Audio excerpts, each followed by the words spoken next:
What it do? What's poppin' YouTube? It's your boy Sito, man. Back at y'all with another reaction video. Hey, this title sound crazy as shit. Nigga, just say man killed entire family during their son's funeral. 13 days after what? 13 days after he was shot. Damn, hold on. You killed your whole family? Ooh. It gotta be some deep shit behind this shit right here. If you finna murk your whole family, gotta be something deep behind this shit. I think about all of my problems, they be outside before they come off us. I stay in my own lane, I'm staying in training. Yo, back up for red out the checks. They see drip, I'm clean up the mess. Allegheny Middle School and Alderdice High School.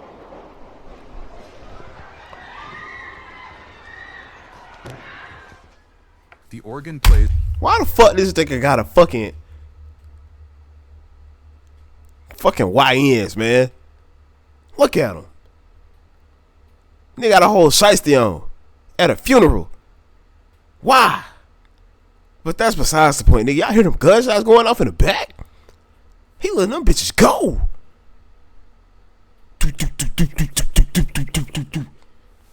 Is Shit. Race. A mother clutches her tissue. A child fidgets in the pew. Then 20 shots crack through the air. Bodies hit the floor. Not from prayer, from bullets. Destiny of Faith Church, Brighton Heights, Pittsburgh.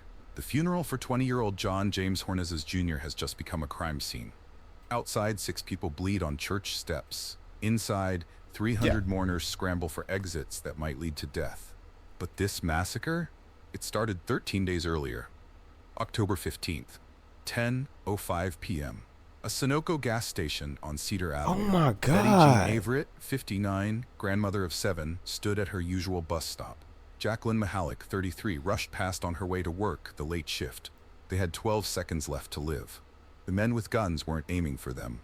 Betty and Jacqueline just happened to exist in the space between hatred and revenge. See, bruh, and that's what I'm gonna say. Bullets ain't got no name on them, bro. Them bullets ain't got no names on them, gang. Like, bruh, them niggas is... You hit up innocent bystanders. Innocent bystanders, gang. Trying to get back. Them folks ain't had nothing to do with what happened.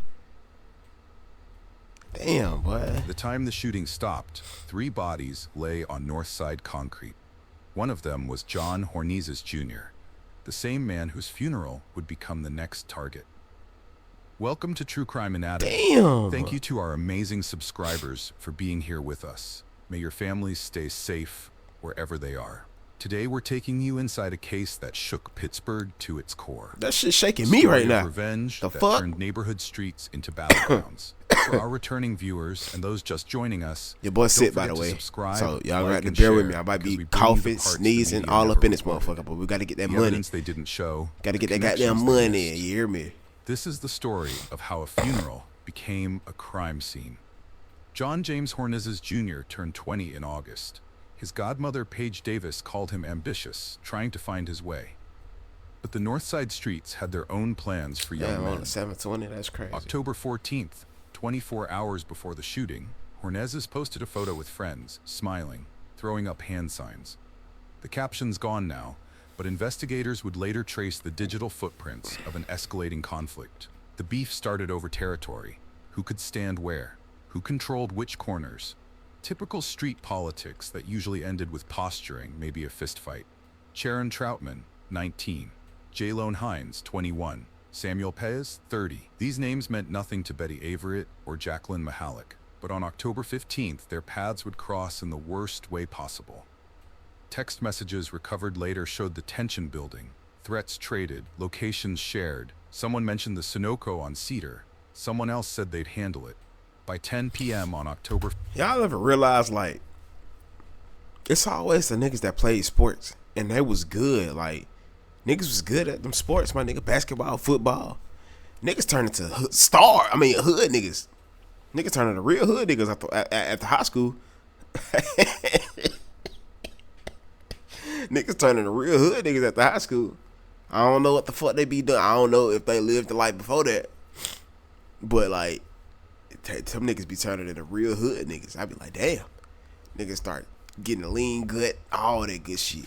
Drinking lean, smoking weed, popping pills, jet in the streets.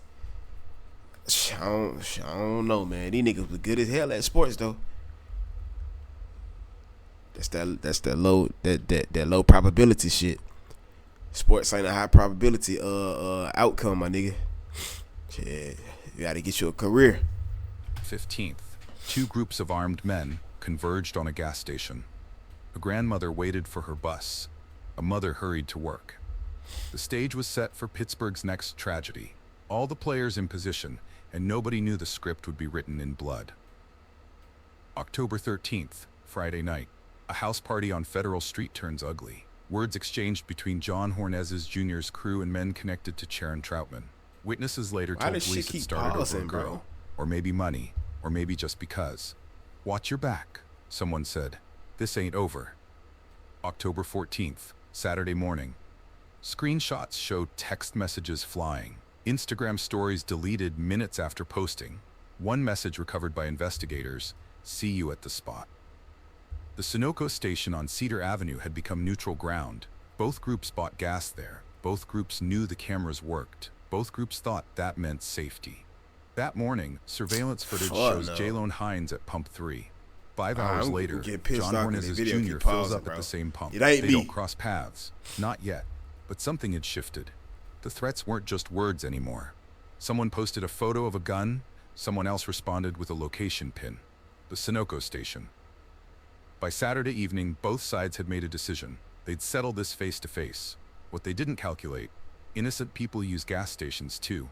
Innocent people wait at bus stops. Innocent people die in crossfire. True shit. 9:45 p.m. Security footage shows John Hornez's Jr.'s group arriving at Sunoco. 3 men exit a vehicle. They walk toward the store but don't go inside. They're waiting. 9:50 p.m. A black Hyundai Tucson appears on Cedar Avenue. It passes the gas station once, twice. The driver, later identified as Samuel Pegas, is checking who's there. What the fuck is they showing me right here? Betty Jean Averett reaches her bus stop. She sets down her purse, checks the posted schedule. The number 54 should arrive at 10:08. She has 13 minutes to wait. She'll never get on that bus. 9:58 p.m. Jacqueline Mahalik walks quickly past the Giant Eagle, past the bus shelter. She glances at her phone. Running late for her 10:15 shift. She has 17 minutes to live. 10 p.m. The Hyundai returns. This time it stops. Sharon Troutman sits in the passenger seat. In the back, another man investigators haven't named. All 3 are armed. 10:02. Someone shouts across the gas station lot. The surveillance audio is unclear, but witnesses heard. What's up now? What happens next takes 57 seconds. Hornezes and his 2 associates stand near the park adjacent to the station. They draw weapons. The men in the Hyundai respond. 23 shell casings will be recovered. 2 different calibers. Multiple shooters firing from both sides. Betty Averett doesn't run. Maybe she freezes. Maybe she doesn't understand what's happening until the bullets reach her. Damn. Jacqueline Mahalik is caught in the middle, walking between the shooters and their targets. Wrong place, wrong second, wrong everything. 10:03. The shooting stops. The Hyundai speeds north. One of Hornez's associates stumbles to a white Hyundai Palisade with Florida plates and flees. John Hornez's Jr. lies dying in the parking lot. Betty Averett has collapsed at the bus stop. Jacqueline Mahalik is on the sidewalk, blood pooling beneath her. The first 911 call comes at 10:05. There's people shot everywhere. Oh my God, they're not moving. 3 Allegheny people. General Hospital sits 1 block away. The ambulances arrive in under 2 minutes. It won't matter. 3 people are dead. 3. A 4th, Jalone Hines, has a bullet in his leg but will survive. The war has just begun. And somewhere across Pittsburgh, the men who pulled triggers are already planning their next moves. Because on these streets, every killing demands an answer. Every funeral becomes a target. In 13 days, they'll prove it.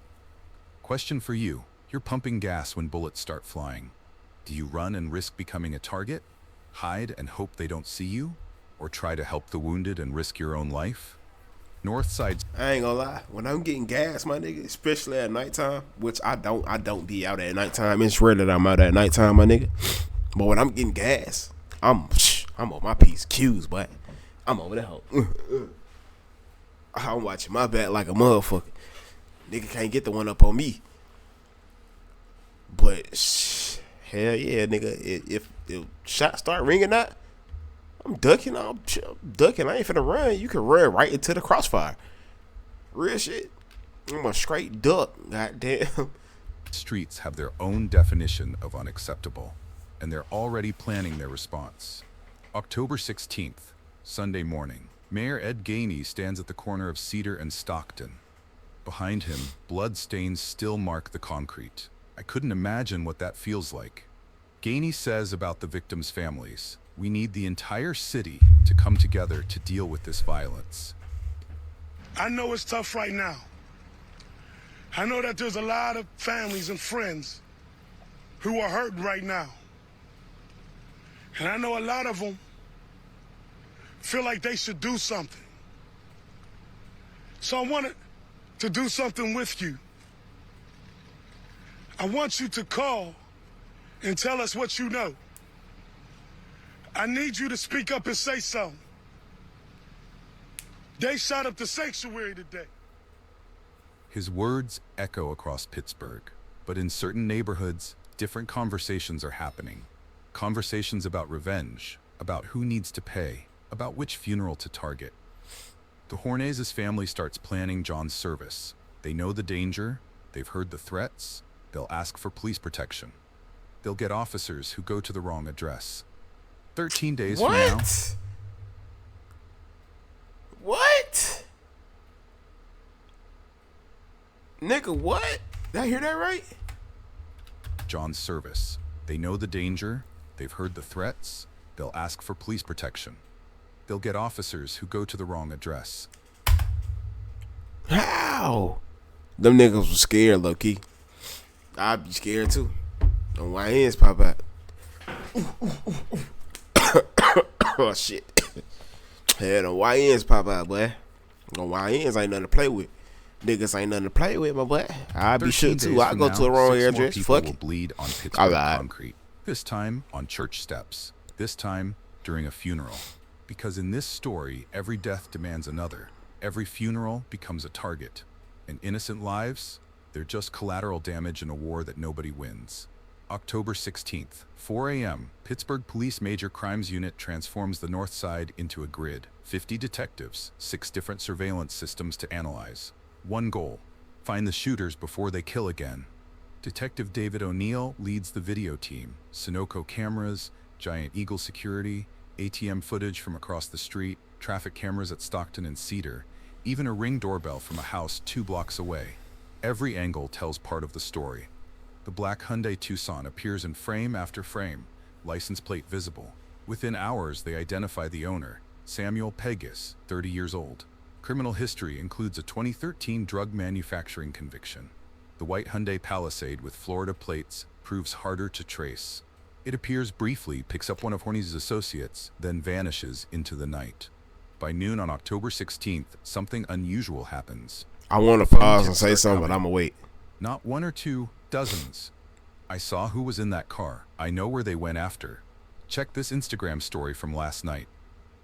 Commander Ford would later say he'd never seen this level of community cooperation. All right, so boom, right? It's his car. He the owner of that shit, right? But what if he didn't commit the crime? You feel me? Like, what? You feel me? Niggas gonna be niggas regardless. You feel me? We gotta stop that black on black shit. But you feel me? Like, what if he ain't do it? What if he just goddamn? What if somebody asked to see his car? Goddamn.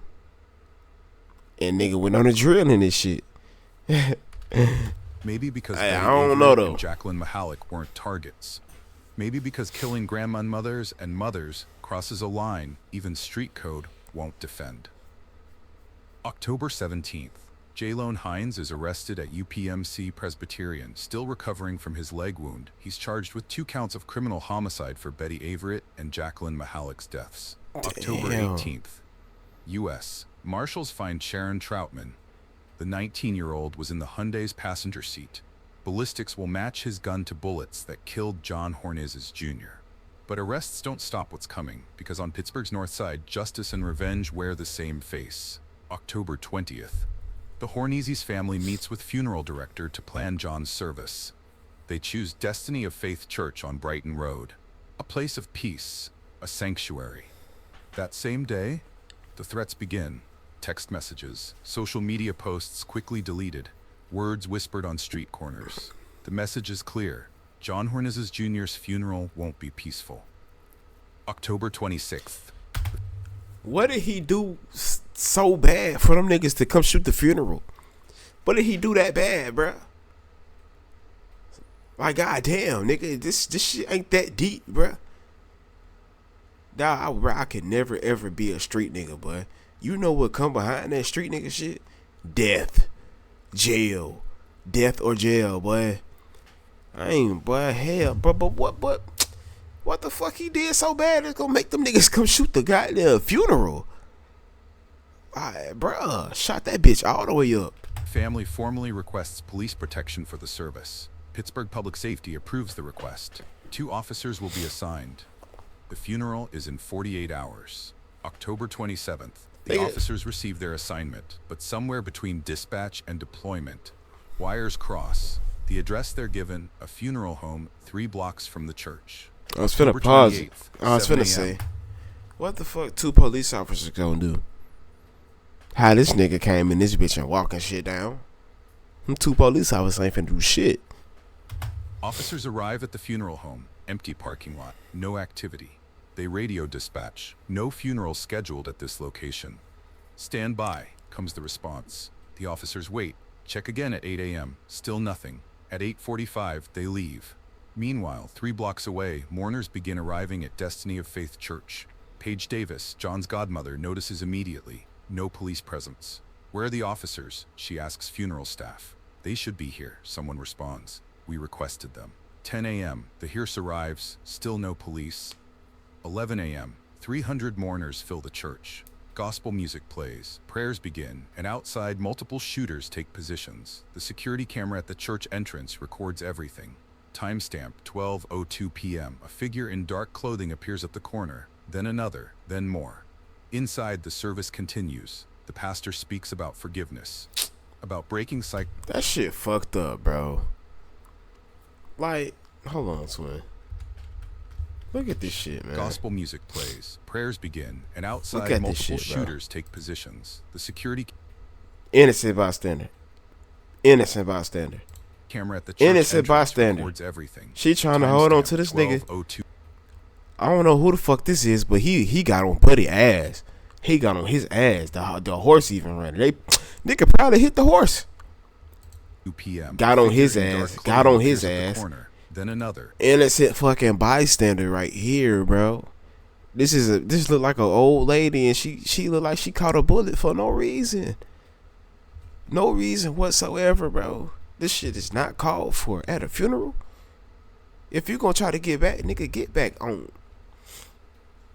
some other time, my nigga, or just don't get back at all, bro. Retaliation is not everything, bro.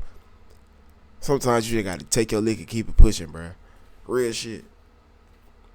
And to be honest, nigga, y'all niggas up the score. Literally, y'all niggas up the score, bro. So what's the point of getting back? Nigga, this funeral is for the niggas that y'all killed. What are y'all getting back for again?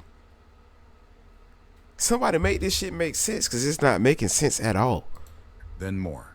Inside, the service continues. Po lady, bro. The pastor speaks about forgiveness, about breaking cycles of violence, about young lives lost too soon. Outside, fingers rest on triggers. 12:04 p.m. The shooting begins. What happens when a community asks for protection and receives none? When officers go to the wrong address while killers go to the right one? Shit crazy, when a sacred bro. space becomes a shooting gallery? Pittsburgh is about to find out. 12:04 p.m. October 28th. The first shot cracks through Brighton Heights air. Inside Destiny of Faith Church, 300 mourners freeze. Was that a car backfiring? Then comes the second shot. The third. Then automatic fire. The church security camera captures figures running. Multiple shooters, different positions. This isn't random, it's coordinated. 5 shots. Pause. 15 more in rapid succession.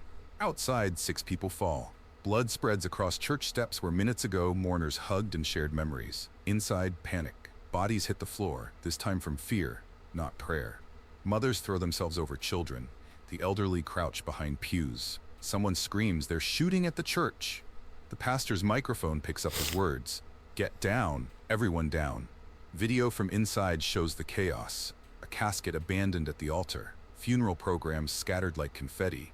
A child's shoe left behind as families run for exits that might lead to death. The shooting lasts 90 seconds. 90 seconds to violate everything sacred. 90 seconds to prove nowhere is safe. Then silence. Then sirens. Police arrive to a scene they failed to prevent. 6 wounded outside, 1 in critical condition.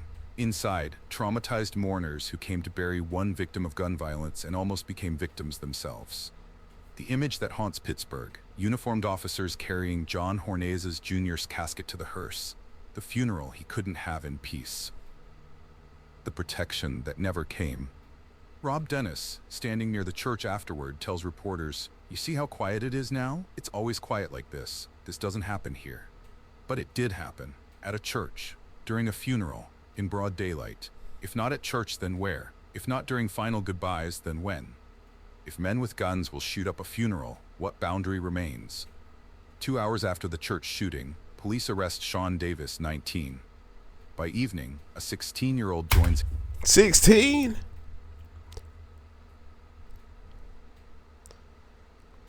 Man, these young niggas, boy. These young niggas, man.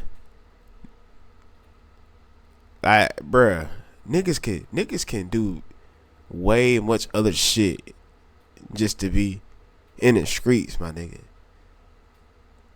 Nigga, you ain't even graduated high school yet. You 16, my boy. Bruh, this shit is crazy to me. him in custody. Both face attempted homicide charges.